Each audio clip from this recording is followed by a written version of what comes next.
The Transform Your Mind radio hour is a journey through the mind, offering fresh approaches to old problems that plague the African American woman and youth. Host Myrna Young, life coach, and Arifa Youssef, social worker, discuss topics such as relationships, depression, the single life, how to supercharge your marriage, poverty mindset, and more.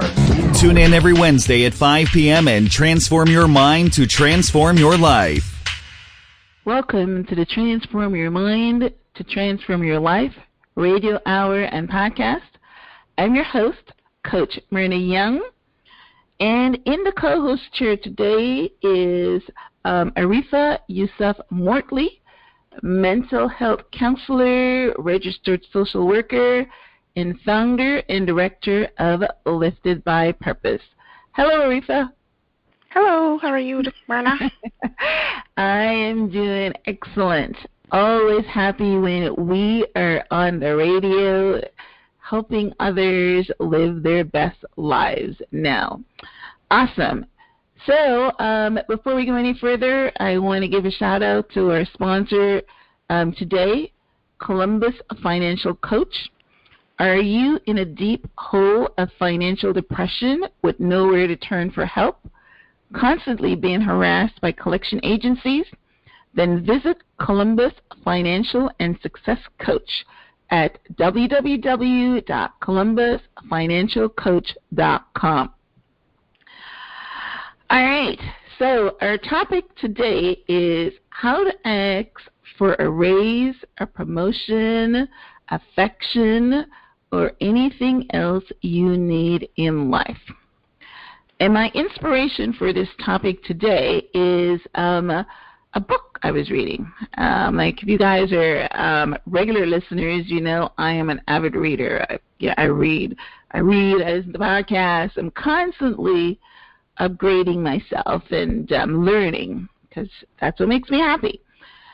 So this one of all things I found on YouTube. It was one of those books that somebody converted and they put on YouTube. So I listened to it, and I was really, really impressed by it for a couple of reasons. The title of the book is The Game of Life and How to Play, and it was written by Florence Scovel Shinn. Now, the title of the book caught my attention because I have a chapter in my book which is Out of the Snares, a story of hope and encouragement, called How to Become a Player in the Game of Life. And I also did a podcast episode entitled How to Win the Game of Life. So you see why the title of this book was close to my heart, so I had to click on it. So when I started reading, you know, the content wasn't anything that I hadn't heard before, just said in a different way. For instance, I'm a Christian and a follower of the teachings of Jesus Christ. I have read books, listened to visionaries, my pastor, and numerous other men of God quote this scripture: ask, and you shall receive. Knock, and the door will be open to you. Seek, and you shall find. I know this. I believe this. But I've never heard it said like this before. You got to make the first move. Talk about dumbing it down. That immediately resonated with me, right? It's like a children's story, you know. You dumb it down and you make it more interesting, and instead of it all the thou shalt and whatever. So my immediate reference when it said that you have to make the first move was, you know, making a move if you want a man, you know, instead of waiting on him to ask you out or something, you just wait, you know, and he never made the first move and you never make the first move, and that was the end of it. That was the end of your dream for this guy. But, you know, if you had made the first move like they tell us good girls don't and ask him out, then you would have received what you wanted, or at least know for sure that he was not interested. So when I heard this book put to ask and you shall receive, seek and you shall find, knock and the door will be open to you, all those things say you got to do something. You know what I mean? You got to make the first move. So I decided to give it a try. You know, when you read something, you got to be inspired to move. You just don't read it and let it go through your head and you put it on a shelf that you're going to pick up one day. No, I usually move. So I used this inspiration to ask God for what I wanted at that particular moment in my life, right? And at that particular moment, my most pressing need was that, you know, my real estate career needed a little kickstart. It wasn't going anywhere, right? Mostly because I spend a lot of time in this radio show and podcast, and I don't have time to work my business. But so I wanted something, so I decided to ask for it. So the book tells me how I should ask, and this is what I did. I said, God, you are my supply.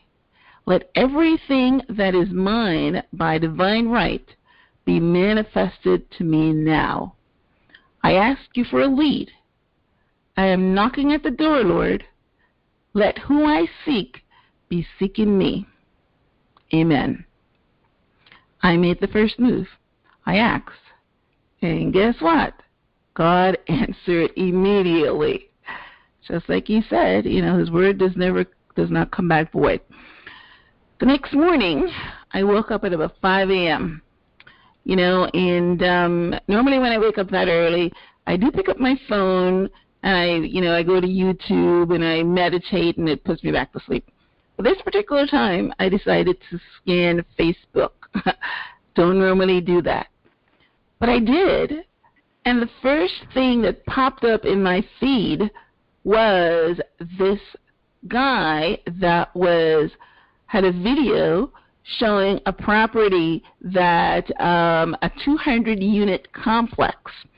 And he was, you know, trying to sell some kind of course or something, but he was saying that in the last 4 years, he has made over $200 million with buying multifamily properties all over the country, right? And now let me back up and say that the reason that this particular video was on the top of my feed is because you all know that Facebook and almost everybody that has cookies, what they do is they monitor your interaction. If you like something, if you post something, then the algorithms show you things that you like. So the day before, I had posted on my Facebook business page a 12-unit multifamily commercial property that I was trying to sell. So because this guy was talking about a multifamily unit and commercial property, Facebook showed me that feed. And my inspiration was, hey, why don't I ask him, since he's talking about all these properties that he has all over the country, why don't I ask him if he's interested in my little 12-unit property here in Fort Myers? So I sent him I made a comment right on the post. And I said, hey, are you interested in Fort Myers? I have a great deal on a 12-unit multifamily complex. Let me know if you're interested. He responded that he doesn't do 12-unit complexes. He wants stuff that's over 100 units. And I thought, wow. But guess what? 5 other people saw my post and responded to me that they are interested in the property. I asked God for 1 lead, and I got 5. And then the very next day, this guy contacted me for my original post and said that he's interested. Now, we talked back and forth, and then finally, he made an offer of $910,000 on my multiplex. So that's how it's done. Bang. Got a lead, moved on it, asked God, let me start over. Asked God, got a lead, listened to inspiration, moved on it, and bang. Ask, and you shall receive. Now, what did I say? What did the Bible say? What did I say, actually? What my prayer was, let who I seek be seeking me. This guy that made the offer on a property just told me that he is now a full-time investor. He quit his job, and that's all he does. He's looking for commercial deals to invest in, and he saw my ad, and it worked out for him. So whoever you seek is seeking you. So when is God good? All the time. You just need to know how to engage with God and the universal laws that he put in place. And one of these laws that he put in place is ask and you shall receive, seek and you will find, knock and the door will be open to you. In other words, you got to make the first move. You got to do something. So that's where I got my inspiration for what I want to share with you today. I want to help you ask God for whatever you need. I want to help you to ask your boss for a raise or promotion. I want to help you to ask a guy out and not wait for him to make the first move, right? I want to help you to ask for affection, because most women have this problem with asking for what they need. We are givers and mostly have a problem receiving. So that was my story about my inspiration. So now let's bring on my co-host, Miss Aretha, and let her share her story about when she used this law, asked, and she received. So, your turn, Aretha. Okay, my turn to follow up from your great story there. Yeah. Well, this is like, there's been so many times in my life where I can recall asking and fortunately being able to receive the things that I asked for.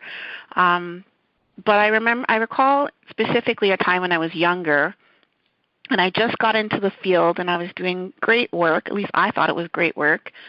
And I got a promotion from work to say, hey, you know what, we noticed the role that you're doing, an opening came, and, you know, we thought you would fit this new role. Are you interested in taking it on? And I said, oh, you know, yeah, I'm interested. Is it the same pay, or is the pay more? That was my first question. And I remember them saying, oh, well, you know, we were just looking at it. The pay's probably going to be the same. And in the moment, I just kind of listened. I was young, and I was like not too sure what to ask, what to say in that moment. But I said, you know what, let me see the job description when you get it, and I'll just review it.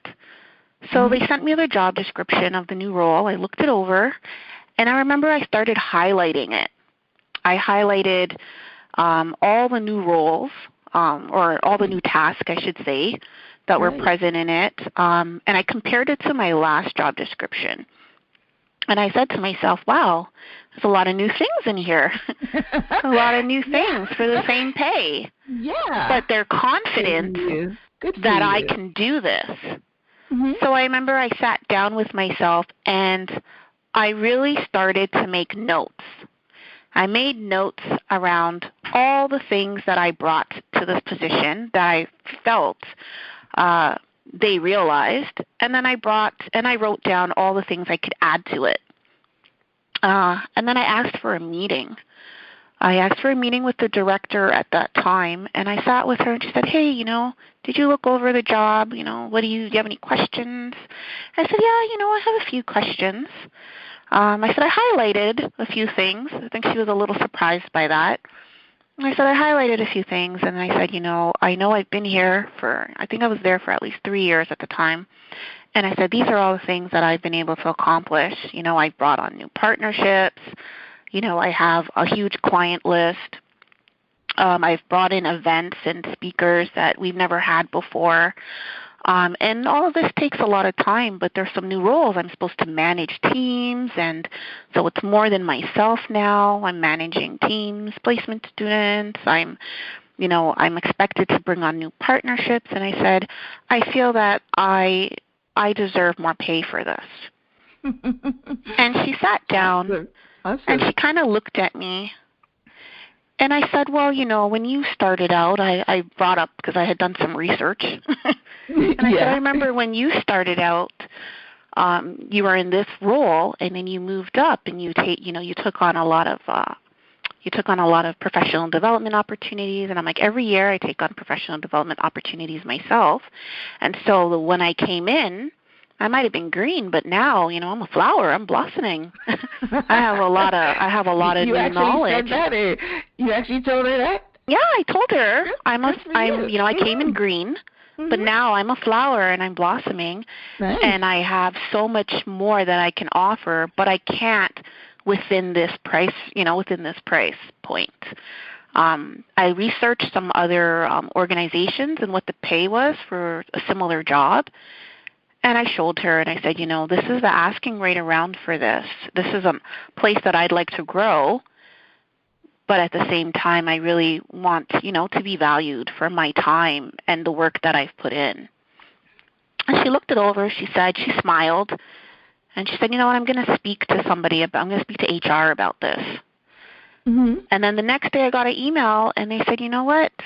Yeah, you got a raise. Good for you. Good for you. All right, so I like your process, though. You went in and you showed them,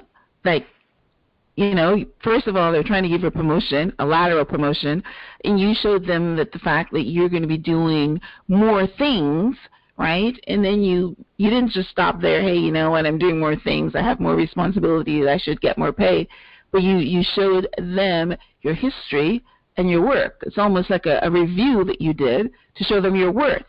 So when you do that, it will be someone, they will give you a raise because they don't want you to take your talent somewhere else, which is why you give people raises so that you can keep them. So I absolutely love that. Yes, and it ties right into what I had here. And when you were talking, I also remember that my daughter, my daughter was, she had this experience herself where she needed to ask for a raise and needed to, have a presentation about why she should get more money and things like that. So it is one of the things that a lot of people have to deal with, and which is one of the reasons I started off with, how to ask for a raise, a promotion, or more money. But, because a lot of times if you don't ask for it, again, ask and you shall receive, right? Or making the first move. If you don't, they're not going to normally just give it to you. You've got to ask for it. So, yeah, my daughter was, was in the same position that people in her profession was making more money. People in her office was making more money. And she wanted more money. Yeah. So she had to make a big old presentation about it. But as far as the book and, asking you shall, receive, seeking you shall find, there is a formal way to do it because, again, when we're asking God, we're asking the universe, and the formal way to do it is with this prayer. And the prayer says, Father, I thank you for the food on my table, the roof over my head, health in my body. I bless the pennies in my bank account, and I ask for you to multiply them. I ask for a raise in my job because I give wonderful service and I deserve wonderful pay. Now, that's basically what Aretha just said. She told them that she gave wonderful service and she deserved wonderful pay. But the reason that we bless what we have is we're using the principle that Jesus, introduced to us in the Bible when he blessed the 5 loaves of bread and the 5 fish before multiplying them into enough food to feed thousands of people with leftover. So the principle is always give thanks for what you have and bless it. And when you bless it, then it will yield more.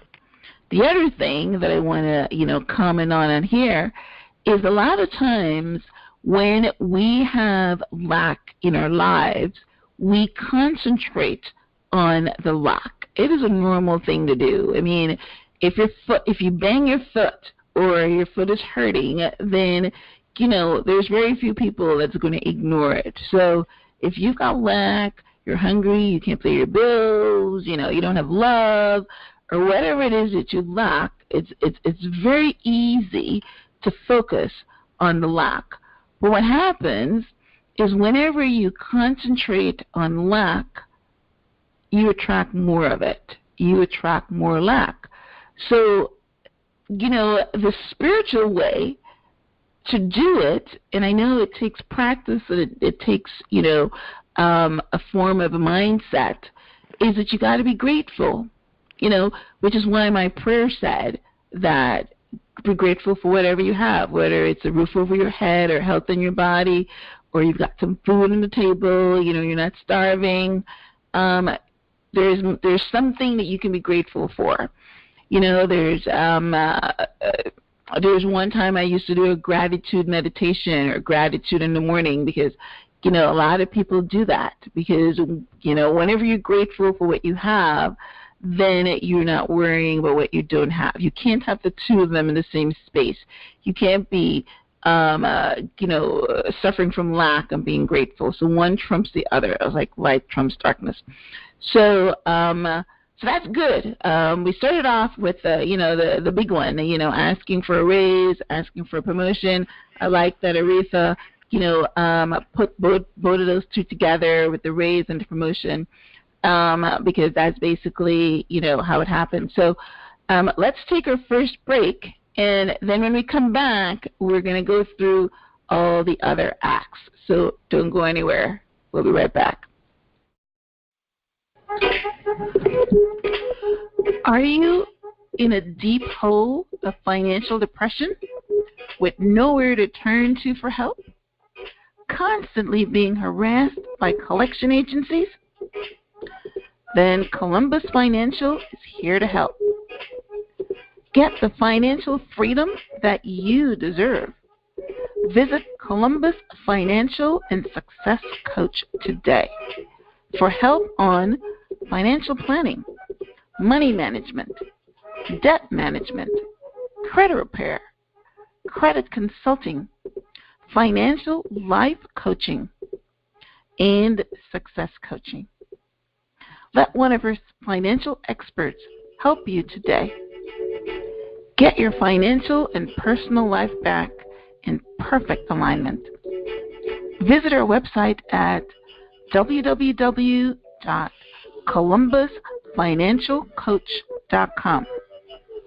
Once again, that is www.columbusfinancialcoach.com, and dig yourself out of financial depression.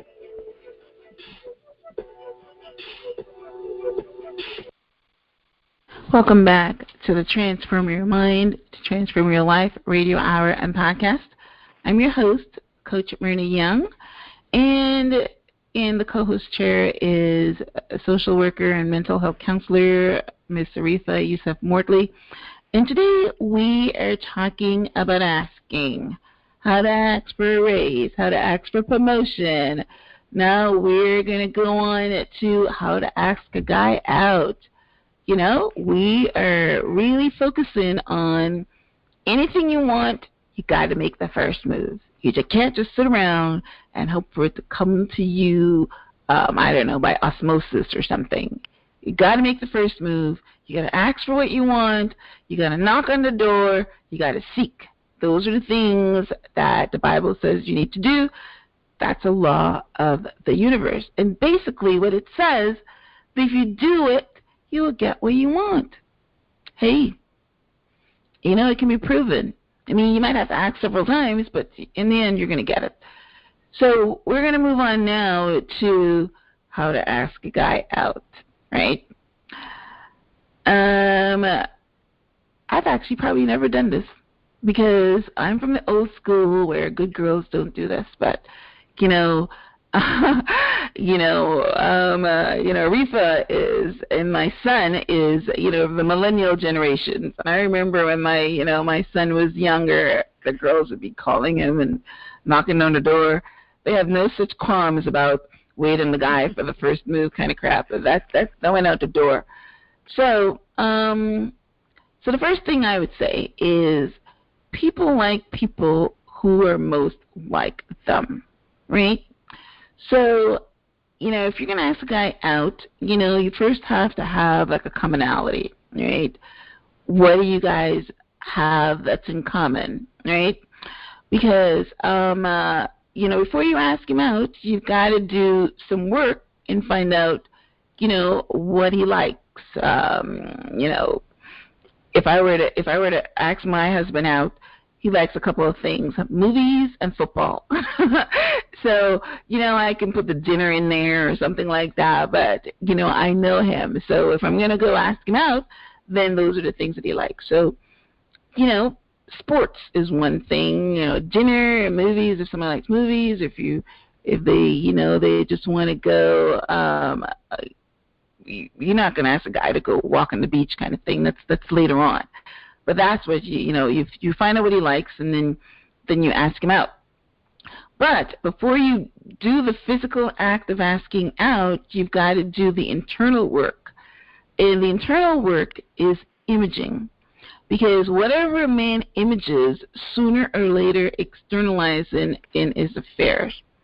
So you've got to imagine the two of you in a date, talking, laughing, connecting, right?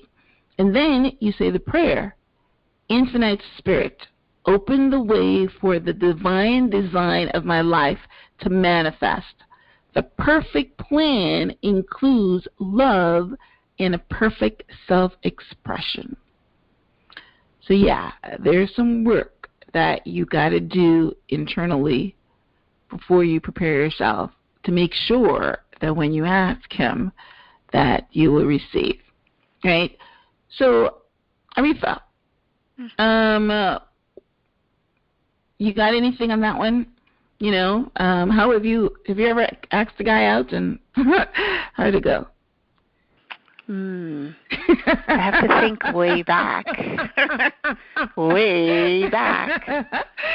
Yeah. It's so interesting because I know me and my friends, we always used to hang out, and we always used to joke around with each other around if you saw like a boy you liked, we used to dare each other to go and talk to them. Really? That was something we used to do. Yeah, we used to dare each other. Like, I dare you, I don't think you have it in you to go and talk to him. So we would make up stuff. Okay, all right. Talk to them. We'd be like, hey, I really like your shoes. So, you talked about, like, commonalities or things of interest. Be like, oh, I really like your shoes. Where'd you get those? Yes. And then it would start up a conversation. And then based on how the conversation went, then you would exchange numbers. Okay. And then once you talk to the person, then you might say to them, hey, like, so what are you doing this weekend? But it was like you're putting it out there for them to say why. Is there something you want to do? That's a good. So we were pretty strategic in how to get people to ask us to go out. It's like, you're asking, but you don't know they were asking, or they didn't know they were asking. Yeah. We kind of set them up, and you say, like, so are you in the area? Oh, I have a friend that lives around there. There's a theater around there, right? Oh, what's in the theater? What's the last movie you saw? So like all those little games you play as a youngster. And then eventually someone will say, they catch the hint. They catch the hint and they say, hey, are you free? Do you want to go out? I say, oh, I don't know. Let me check my schedule. But I know, like, growing up, a lot of my friends were obviously, like, afraid to go out straight out and ask somebody. That's something someone was supposed to ask you, right? Yeah. No one wanted to be, as they would say, beggy when we were growing up. You don't want to be beggy. You want to poach it, see how it plays out, throw some hints, and then hopefully, they're of sound mind to catch the hint. And then they ask you out, and then you see how it goes. And then if you like them, you like them. And if it doesn't go well, on to the next. Yeah, exactly. No, like divine, it's not for you. If it's for you, then it will happen. You know what I mean? Exactly. So that's awesome. All right, that's a good one. Like that. All right, so let's go on to some things that I think a lot of women as well have some problems with. and that's for asking for affection, right? And, I mean, when I say, I speak for women that I've been in contact with. I'm not sure, again, about the millennials, if it's a little different. But, before I go on to, why is it important to ask for affection from your spouse, let's just touch a little bit on what love brings to your world. Love opens up to man the fourth dimensional world, the world of the wondrous, the world of bliss, right? Real love is unselfish and free from fear. It pours itself out on the object of its affection without demanding anything in return. Its joy is the joy in giving and serving. But if the object of your affection does not return affection, it may be that he grew up in a home where he did not see his father show love to his mother, or there was not a man in the home. So you may have to ask for a hug if you need it. And you can just say, can I get a hug? The world is so much brighter when I'm in your arms. In my second marriage, my husband and I had a habit of fighting. It was one of these turbulent relationships. And every time we would fight, I would go sleep in the other room because I had a room. I had a bedroom that I can go in. And one of these fights lasted over a month. And I distinctly remember the pain and the loneliness of sleeping in that bed all by myself. And every time I came out of it, I wanted to be the first one to make the first move and make up, because I hated, not having physical touch, right? And that's when I was intensely aware of the need for human touch. So if you're in such a relationship where there's a little touch and you need it, you're going to ask for it. You say, hey, baby, can you hold me for a few minutes? I'm feeling the need for your touch. Because love is God in manifestation, and it's the strongest magnetic force in the universe. So don't be afraid to be vulnerable and ask for love, because it draws itself to its own. Protect your love by giving and receiving affection. And this is just a side note. Remember that jealousy is the worst enemy of love. So control that if you can. Give the perfect love, and you will receive perfect love. So, Refa, from the mental health perspective, why do you think that women have a hard time asking for love? So many reasons. I know the most common mental blockages women encounter are, I'd say, self-doubt. The arguments we tell ourselves to prevent us from asking for what we want. I think that's a huge one. And just also indecision. We're so tied to what's familiar. Sometimes we're unable to see the potential of what may happen if we just ask. So we're always holding ourselves back. And then also our fixed mindset, so this all or nothing thinking. So if you think there's an issue, sometimes there isn't an issue, but sometimes we have it set in our head that there's an issue. And then we always align it to being maybe this is something deep-rooted and we can't fix it, so why bother address it? So we let a lot of things go, right? And then I would say comparison. I know most women, at least most women I know, it's all about comparison, thinking about the past relationships or other people's relationships rather than focusing on the uniqueness of your current one that's sitting right in front of you. I know uncertainty is a big one. And I know this in the work that I do, but even just talking to my friends, it's I want to put myself out there. I want to, tell this person I like them. I want to tell this person, I see this person as a part of my long-term life, but I don't want to. I'm not sure if I should.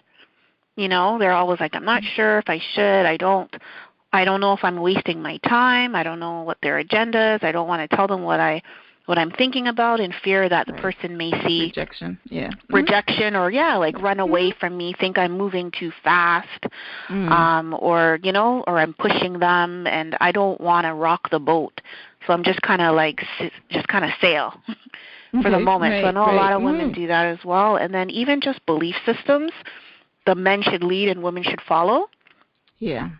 So then you have a lot of women like, I want to kiss him, I want to hold his hand, I want to ask him out, I want to tell him I don't really like this, but I'm going to sit here and I'm going to put a smile on my face and let him lead. I'm just going to pretend everything's all good and hope they ask me a question or ask me if I like this or ask me, what I'm thinking, rather than us just being able, and they don't. Because half the time you ask a man, like, yo, you didn't catch the sign?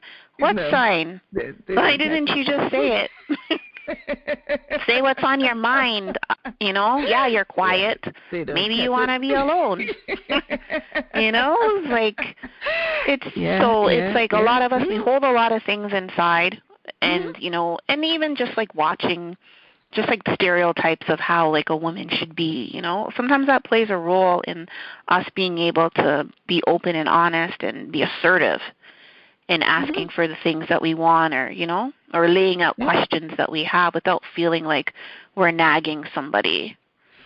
So I think that those are some of the mental blockages that prevent a lot of women from just, opening up, being honest, and saying exactly what it is that they want from a partner, or even when they're talking to their partner that they have now, just being honest with them around how they feel. Yeah. I like the one with comparison, because I definitely know that that's my problem.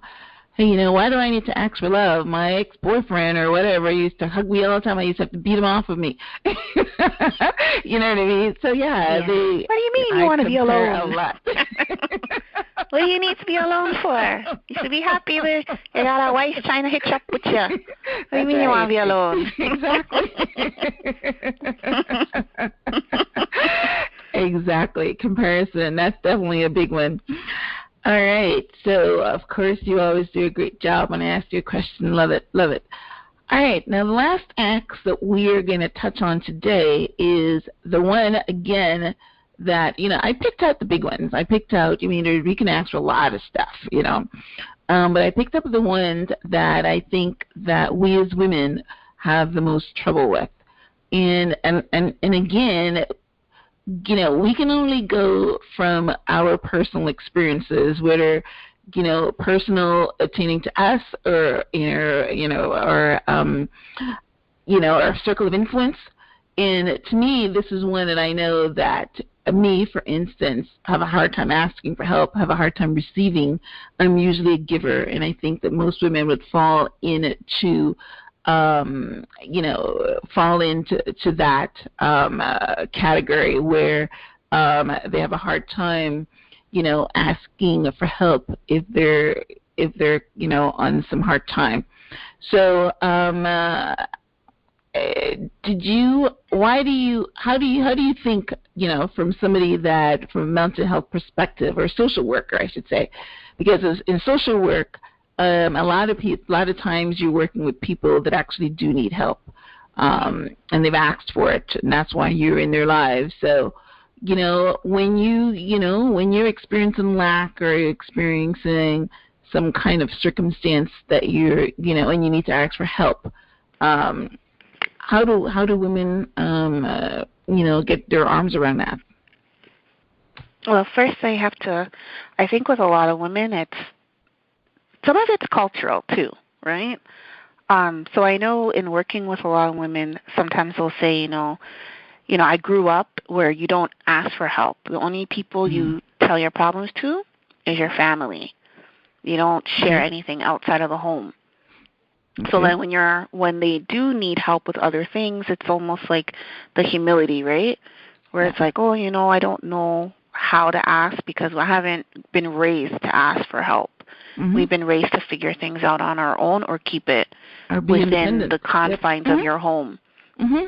And so what I usually do is I say, maybe think about all the people around you that have received some form of help that you may not have thought was actual help, right? Like they asked for it.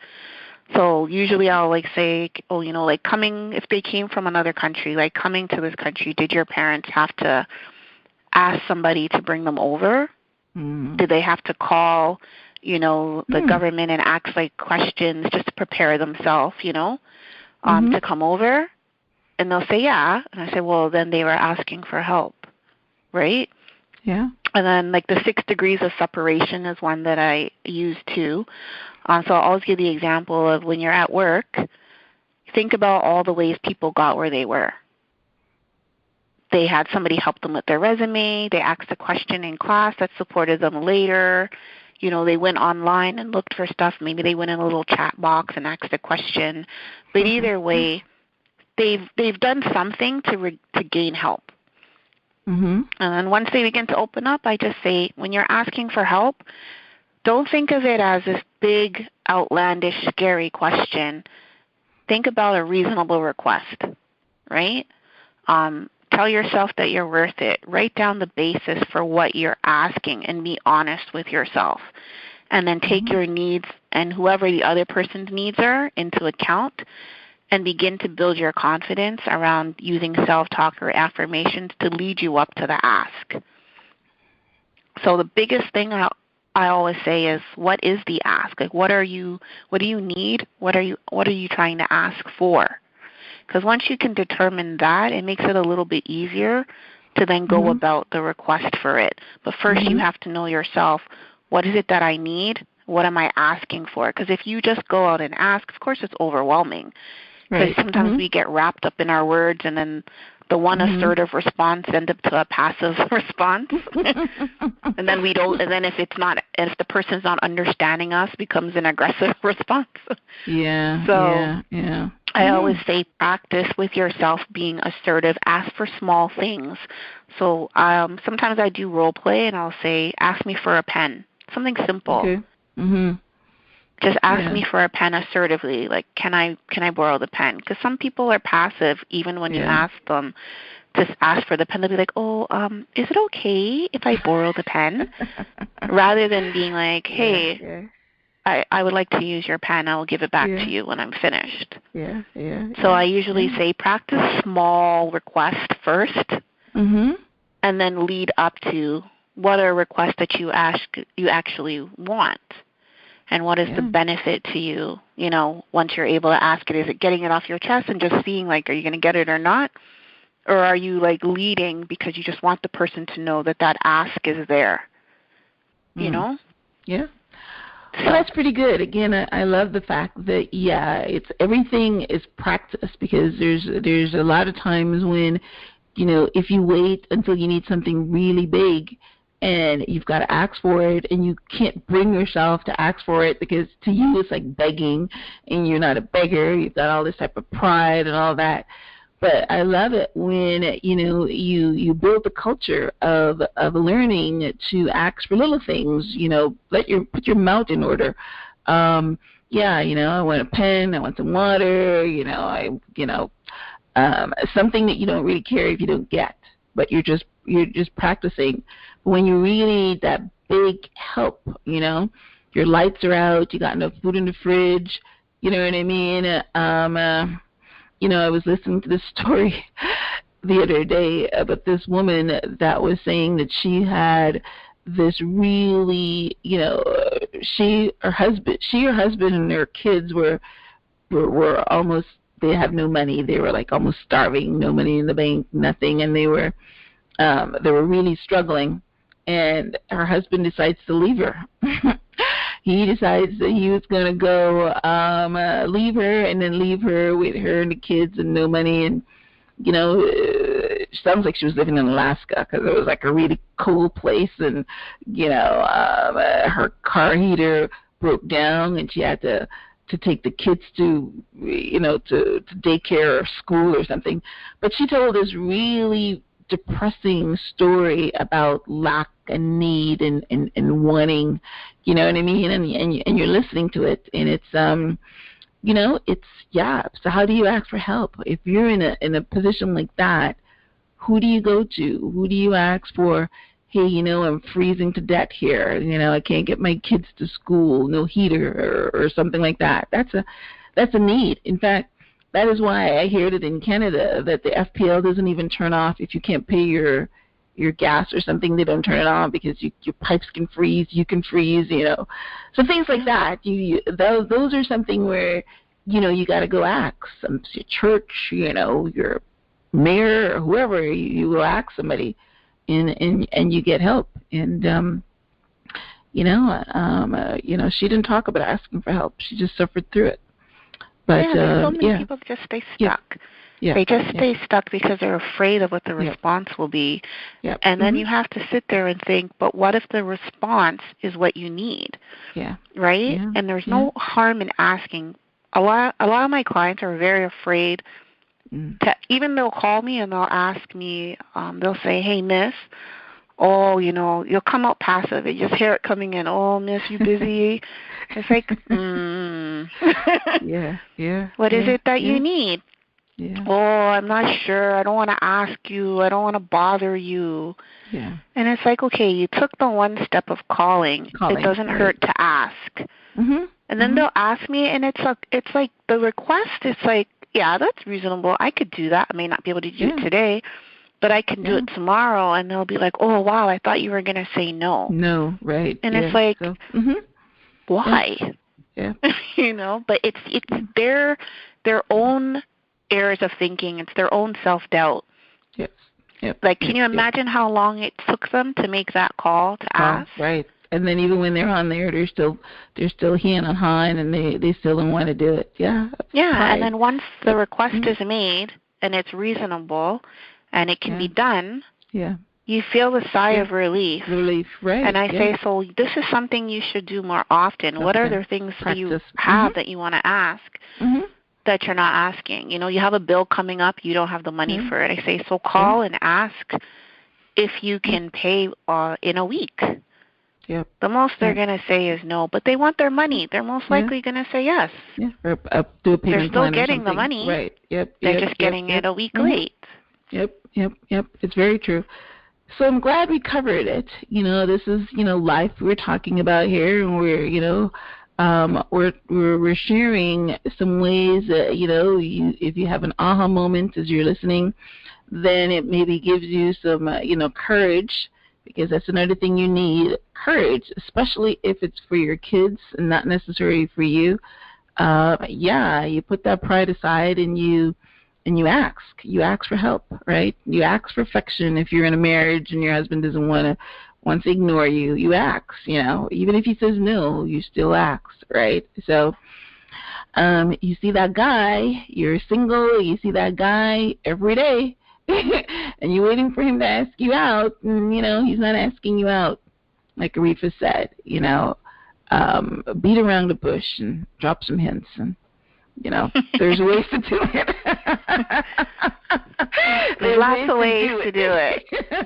There's ways to do it, but do it, yes, and you will be much happier. All right, awesome. Well, let's take our final break. And when we come back, we will get to a question. We only have one question today.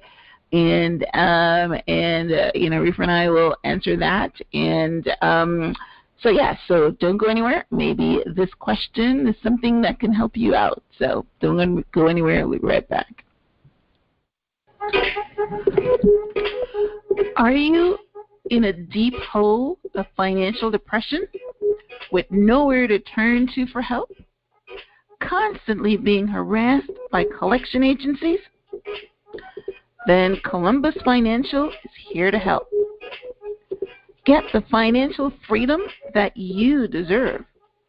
Visit Columbus Financial and Success Coach today for help on financial planning, money management, debt management, credit repair, credit consulting, financial life coaching, and success coaching.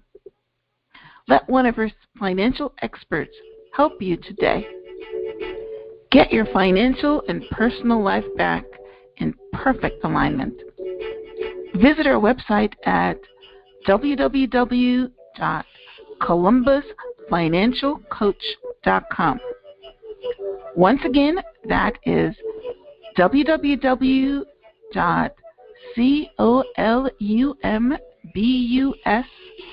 financialcoach.com, and dig yourself out of financial depression.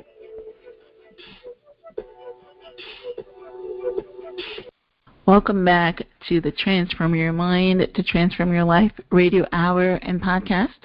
I'm your host, Coach Myrna Young, and in the co-host chair is mental health counselor and a social worker, Ms. Arifa Yusuf Mortley. And we are talking today on the topic, how to ask for a raise, a promotion, how to ask a guy out, how to ask for affection, how to ask for help if you need it. And you can use those parameters to ask for anything that you want in this world, because the Bible says, ask and you shall receive, knock and the door will be open to you, seek and you shall find. And what that means is anything you want, you got to make the first move. You don't just sit around and wait for it to come to you, because sometimes you can be waiting forever. So, I had a question that came by email, and this question came from Erica. Now, I want to remind you that you can post your questions. We would love to hear from you. Of course, we're doing this for you. We love to get interaction from our listeners. Lets us know that you're digging what we're talking about. So you can do that by leaving a review on iTunes. You can do that by subscribing to the podcast. You can do that by asking questions. But any of those things let us know that you are appreciating what we're doing. So this question came in to my blog, which is blog.myhelps.us. You can also post a question on my Facebook group called Life Coach. I would love for you to join. It is a private group, but I will definitely approve you. Or you can email me at info@myhelps.us if you have a question, or you can email Arifa directly if you have a question that concerns mental health or any of the things that she talks about on the air. And Arifa's email address is arifa@liftedbypurpose.com. And Arifa is spelled A-R-I-F-A-H. All right, so this is what Erica asks. She says, how do I show a guy that I like him? So I have like 3 things that I want to, share with her that I think shows a guy that you like him. And the first thing is you pay attention to your appearance. A couple of days ago I know some of this, but a couple of days ago I was watching this movie, and it was a Playboy bunny that got kicked out of Hugh Hefner's mansion, and she ended up, being a house mom to some girls that didn't know how to get guys, and she was teaching them how to get guys. And one of the first things she said to them is that if you want to get guys, you got to show 5 areas of skin. Well, I knew about the cleavage, right? But I didn't know about the other ones. But I mean, I think, and the legs, most guys like legs and they like cleavage. But she said arms. I didn't know that was a turn on. But arms and, showing your midsection or your belly section, well, you got to be young to do that. And I know that, guys like to look at your booty, so you show that off, which is why jeans became so popular, because it, it shows off your booty really good. So, but it's true. If you like a guy, look nice, because men are visual creatures. Show some skin, and he'll pay attention to you. First thing. And then the second thing is you show him how you feel with your body language, right? I am a huge romantic movie buff. I just love it. And usually, I'm a crier, too. If it's really cute, I cry. So I love that. But you can always tell the love interest from almost the beginning of the movie, because the director always shows eye contact, women staring in men's eyes or men staring in the eyes, and, of course, the smile. Big thing. Smile. So important. And, it heats up the screen. Well, Miss Playboy Bunny added a few extra things. She's talking about, lightly touch his arm and say, "Oh, your muscles feel so great," and you brush up against him and that kind of stuff. So yeah, body language, body contact, a little bit of a touchy thing, right? And yeah, if you show him you like him by that, and if he's reacting to you, then that will get his juices going, and that will take it to the next level. And then the third thing is compliment him. Now, this one comes naturally to me because I read a long time ago that whenever you meet somebody, you must give them a blessing, and that blessing could be, a compliment. And I've always practiced that. Most people that I meet, I find something to compliment them about. And I know Aretha was talking about that just now. You tell a guy, "Hey, I like your shoes," or something. Or my husband, when he came up to me the first time we met, he complimented me on my purse. You find something, your eyes, your hair, your skin, your voice. I was talking to a guy just today. I mean, the first thing I said to him, "Boy, you got a nice radio voice." And I wasn't picking him up or anything, but that's what I do. Like, I compliment people because that's a way to bless them, right? So we're almost out of time, but Aretha, you want to add anything to that?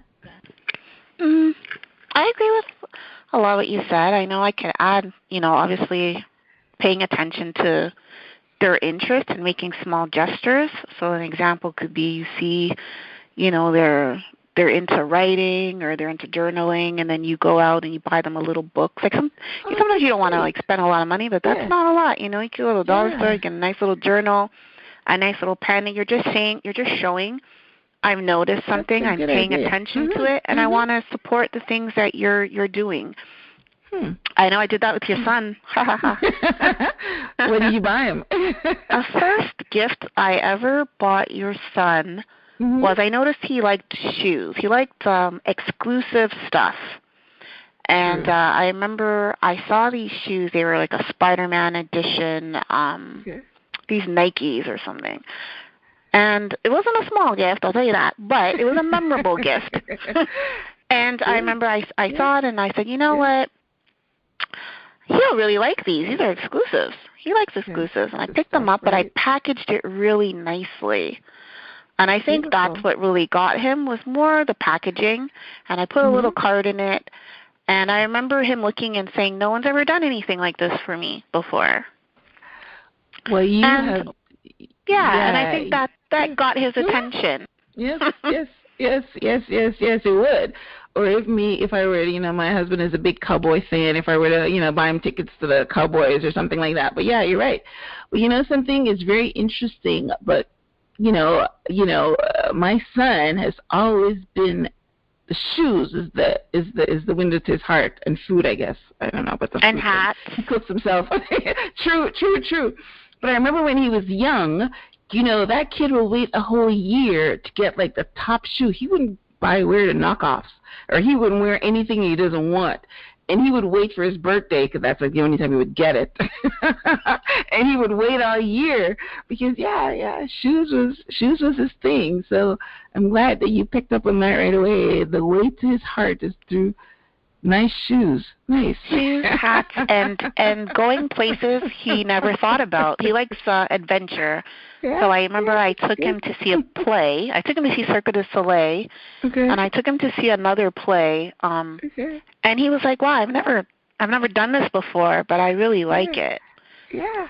So sometimes like surprising people is a really great gesture. It's like you're not letting them know, you're like, "Surprise! Like I thought of you." It's not a birthday. It's not a celebration. It's just the fact that you thought of the person to show them I care. Yes, and you think of them enough to put some thought into the gift or the surprise. Is not just anything. You don't go on Groupon and pick the cheapest one. You put something that you know that will. I know you think about that. My husband always talked about the fact that he wants to get a log cabin in North Carolina, and that was his thing. And one of the first places that I took him was, fishing one weekend in a log cabin, and he really loved that. I really loved it too. I bet you did. But that was his thing, you know what I mean? Yes. All right. Awesome. All right. Well, listen, this was a wonderful episode. I love it. I hope that you, the listeners, were able to, get some aha moments, get some direction, get some instruction, get some inspiration, and come away, if there's a need or a lack in your life right now, that you are inspired to do something about it, to make the first move. So I want to thank you for being with us until the end. Please show your support by, like I mentioned, posting a review on iTunes or subscribing to the podcast. Just want to give you some information again. And Aretha, she's the mental health social worker expert working with the youth. Even though she is located in Toronto, Canada, she can be reached, on her website, which is liftedbypurpose.com. If you guys wanted to, give them a call, and if you're local, to, go in and see them. Her location is 180 Shaw Street, Suite 201 in Toronto. Phone number 416-391-5270. If you head over to my blog, which is blog.myhelps.us, you will see a link to Aretha's website on her page. So if you needed more information, it's easier to do. All right, so I want to thank my sponsor today, which is ColumbusFinancialCoach.com. Again, there would be a link on my website if you have some financial trouble. Then, again, ask for help. That's what Columbus Financial Coach is there for. Aretha, any last words as we wrap up this episode? No, I think we've said quite a bit today. I think we're good. All right. Well, listen, thank you again for taking the time out from your busy schedule to come on the air and share your knowledge. I appreciate you. I appreciate all you listeners. So until next time, namaste.